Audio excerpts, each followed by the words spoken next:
बोलिए द्वारकाधीश भगवान की जय हो। आज का प्रसंग है भगवान श्री कृष्ण के पुत्र सांब और दुर्योधन की पुत्री लक्ष्मणा का विवाह और भगवान बलराम जी का क्रोध। अपने हल की नोक से हस्तिनापुर को क्यों उखाड़ डाला बलराम जी ने, यही प्रसंग सुनाने जा रहे हैं। आशा करते हैं आप इसे अवश्य ही पसंद करेंगे। यह प्रसंग श्रीमद् भागवत महापुराण के 10वें स्कंद के 68वें अध्याय से लिया गया है।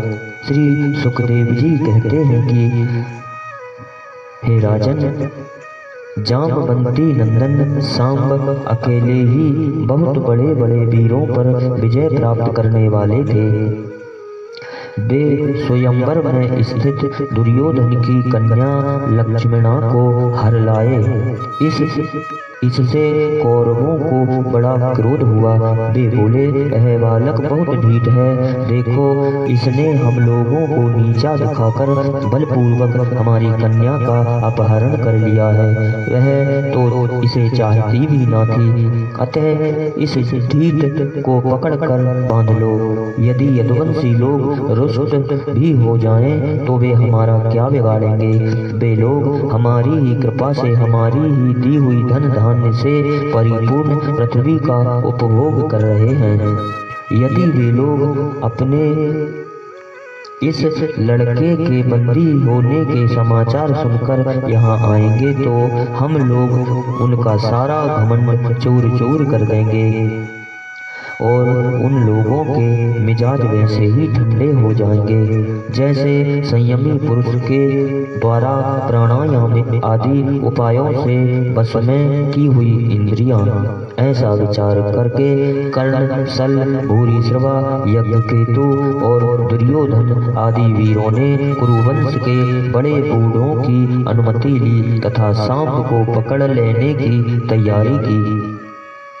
जब महारथी सांब ने देखा कि धृतराष्ट्र के पुत्र मेरा पीछा कर रहे हैं, तब वे एक सुंदर धनुष को चढ़ाकर सिंह के समान अकेले ही रणभूमि में डट गए। इधर कर्ण को मुखिया बनाकर कौरव वीर धनुष चढ़ाए हुए सांब के पास आ पहुंचे और क्रोध में भरकर उनको पकड़ लेने की इच्छा से खड़ा रहे इस प्रकार ललकारते हुए बाणों की वर्षा करने लगे। यदुनंदन सांब भगवान श्री कृष्ण के पुत्र थे। कौरवों के प्रहार से वे उन पर चढ़ गए। जैसे सिंह तुच्छ हिरणों का पराक्रम देखकर चढ़ जाता है, सांब ने अपने सुंदर धनुष का टंकार करके कर्ण आदि 6 वीरों पर, जो अलग अलग 6 रथों पर सवार थे, 6 बाणों से एक साथ अलग अलग प्रहार किया। उनमें से 4 बाण उनके 4 घोड़ों पर, एक उनके सारथियों पर और एक उन महान धनुषधारी रथी वीरों पर छोड़ा। सांब के इस अद्भुत हस्त लाघव को देखकर विपक्षी वीर भी मुक्त कंठ से उनकी प्रशंसा करने लगे। इसके बाद उन 6 महावीरों ने एक साथ मिलकर सांब को रथहीन कर दिया। 4 वीरों ने एक बाण से उनके 4 घोड़ों को मारा, एक सारथी को और एक ने सांब का धनुष काट डाला। इस प्रकार कौरवों ने युद्ध में बड़ी कठिनाई और कष्ट से सांब को रथहीन करके बांध लिया। इसके बाद वे उन्हें तथा अपनी कन्या लक्ष्मणा को लेकर जय मनाते हुए हस्तिनापुर लौट आए। नारद जी से यह समाचार सुनकर यदुवंशियों को बड़ा क्रोध आया।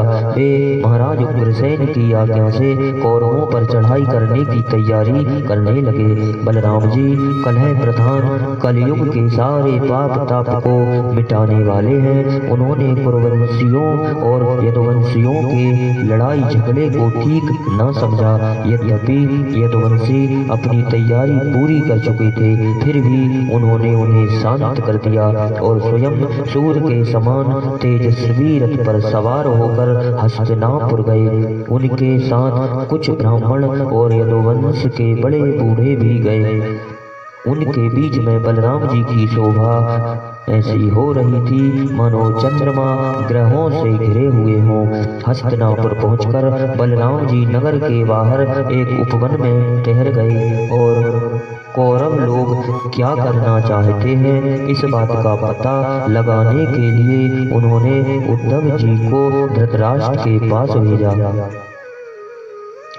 उद्धव जी ने कौरवों की सभा में जाकर धृतराष्ट्र, भीष्म पितामह, द्रोणाचार्य, वाहिनीक और दुर्योधन की विधि पूर्वक अभ्यर्थना वंदना की और निवेदन किया कि बलराम जी पधारे हैं। अपने परम हितैषी और प्रियतम बलराम जी का आगमन सुनकर कौरवों की प्रसन्नता की सीमा न रही। वे उद्धव जी की विधि पूर्वक सत्कार करके अपने हाथों में मांगलिक सामग्री लेकर बलराम जी की अगवानी करने चले।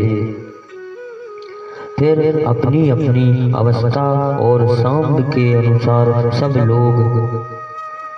वे अपनी अपनी अवस्था और संबंध के अनुसार सब लोग बलराम जी से मिले तथा उनके सत्कार के लिए उन्हें गौ अर्पण की एवं अर्घ्य प्रदान किया।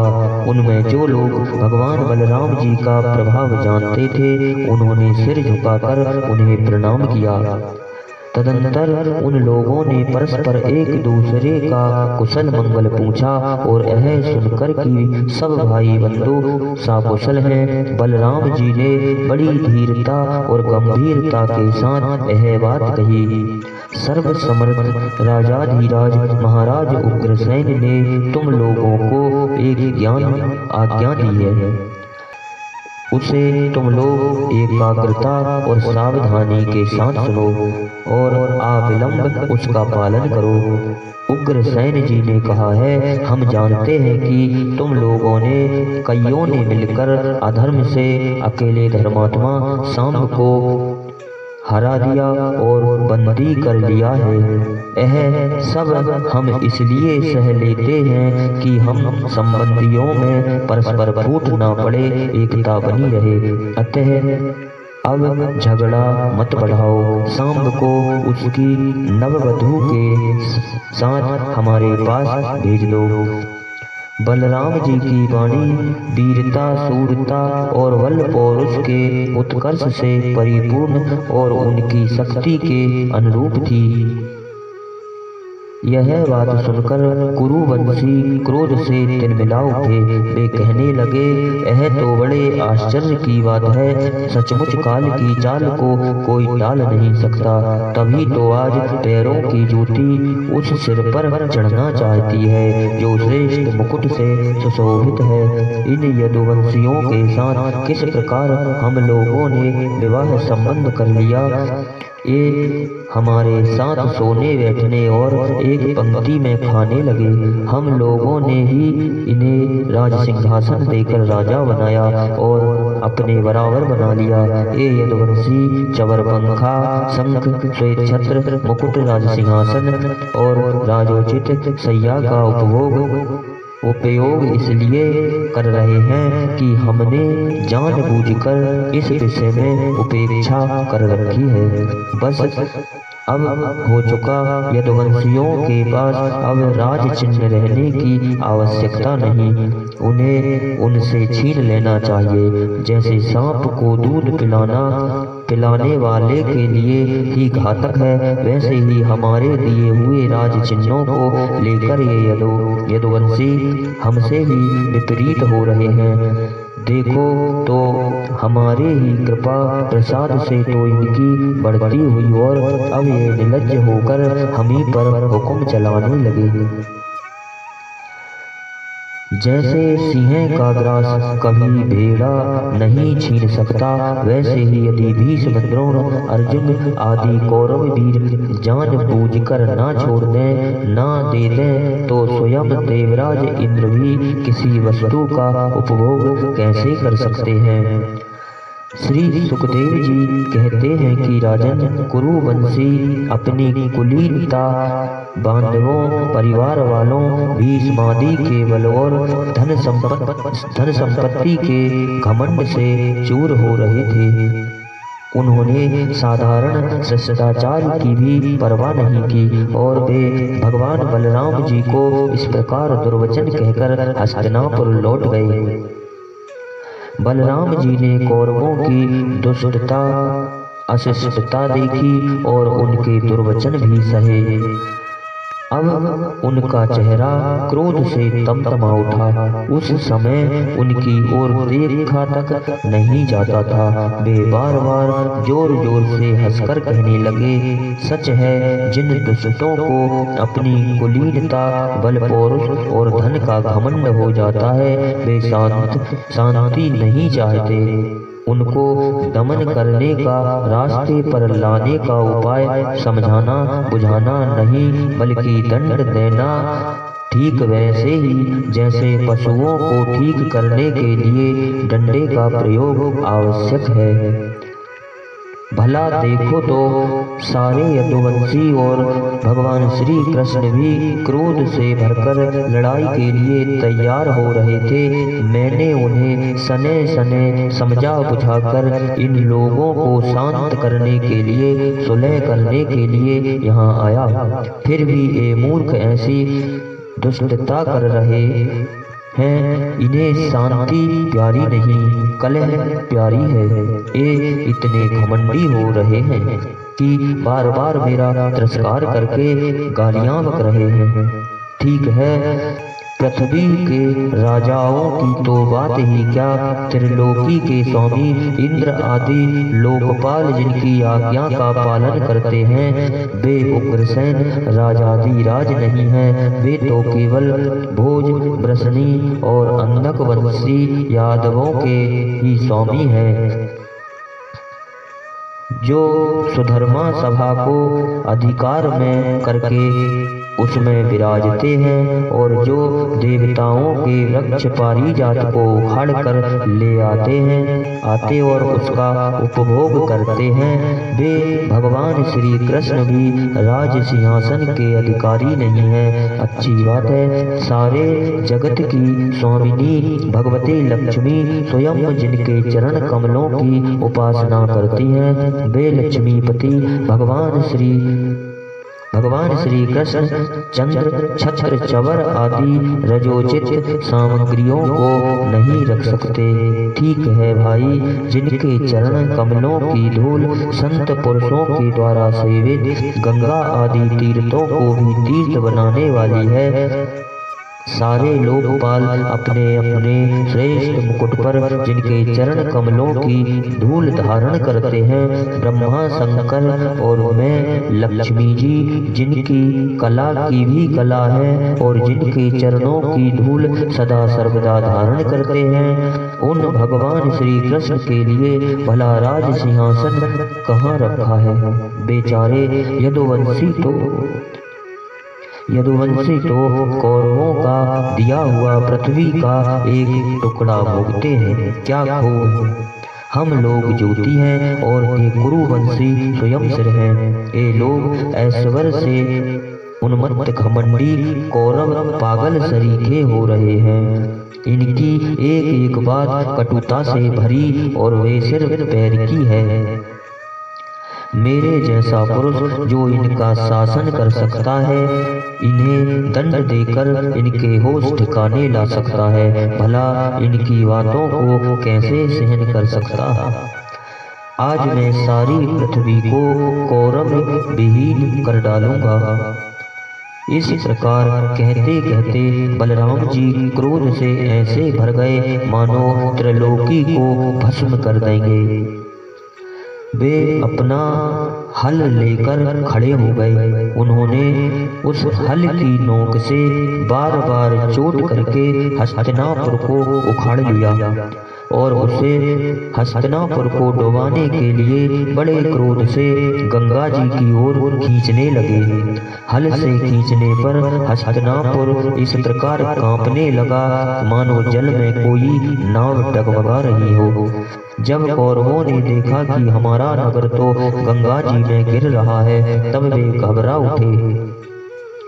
फिर उन लोगों ने लक्ष्मणा के साथ सांब को आगे किया और अपने प्राणों की रक्षा के लिए कुटुंब के साथ हाथ जोड़कर सर्वशक्तिमान उन्हीं भगवान बलराम जी की शरण में आए और कहने लगे, लोकावी राम बलराम जी, आप सारे जगत के आधार शेष जी हैं। हम आपका प्रभाव नहीं जानते।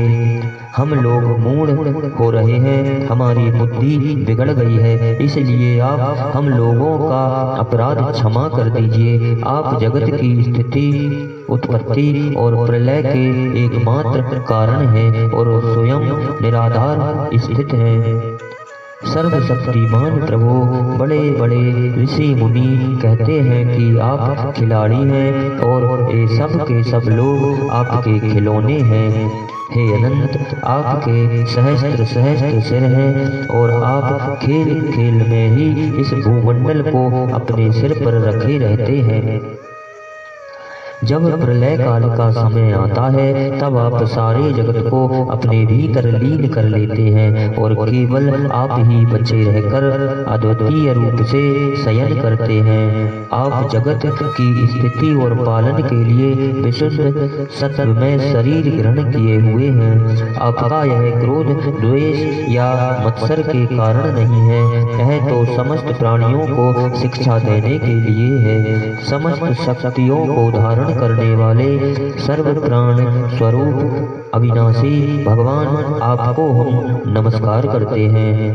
हम आपको बार बार नमस्कार करते हैं। हम आपकी शरण में हैं, आप कृपा करके हमारी रक्षा कीजिए। श्री सुखदेव जी महाराज कहते हैं कि हे राजन, कौरवों का नगर डगमगा रहा था और वे अत्यंत घबराहट में पड़े हुए थे।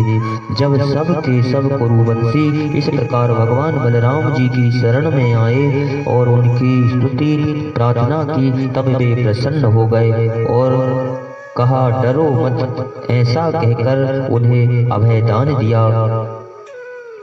दुर्योधन अपनी पुत्री लक्ष्मणा से बड़ा प्रेम करता था। उसने दहेज में 60 वर्ष के 1200 हाथी, 10,000 घोड़े, सूर्य के समान चमकते हुए सोने के 6,000 रथ और सोने के हार पहनी हुई 1,000 दासियां दी। यदुवंश शिरोमणि भगवान बलराम जी ने यह सब दहेज स्वीकार किया और नव दंपति लक्ष्मणा तथा सांब के साथ कौरवों का अभिनंदन स्वीकार करके बलराम जी ने द्वारका की यात्रा की। अब बलराम जी द्वारकापुरी में पहुँचे और अपने प्रेमी तथा समाचार जानने के लिए उत्सुक बंधु बांधवों से मिले। उन्होंने यदुवंशियों की भरी सभा में अपना वह सारा चरित्र कह सुनाया जो हस्तिनापुर में उन्होंने कौरवों के साथ किया था। श्री सुखदेव जी कहते हैं कि राजन, यह हस्तिनापुर आज भी दक्षिण की ओर से ऊंचा और गंगा जी की ओर कुछ झुका हुआ है और इस प्रकार यह भगवान बलराम जी के पराक्रम की सूचना दे रहा है। इस प्रकार भगवान श्री कृष्ण के पुत्र सांब और दुर्योधन की पुत्री लक्ष्मणा का विवाह संपन्न हुआ। इन्हीं शब्दों के साथ बोलिए द्वारकाधीश भगवान की जय।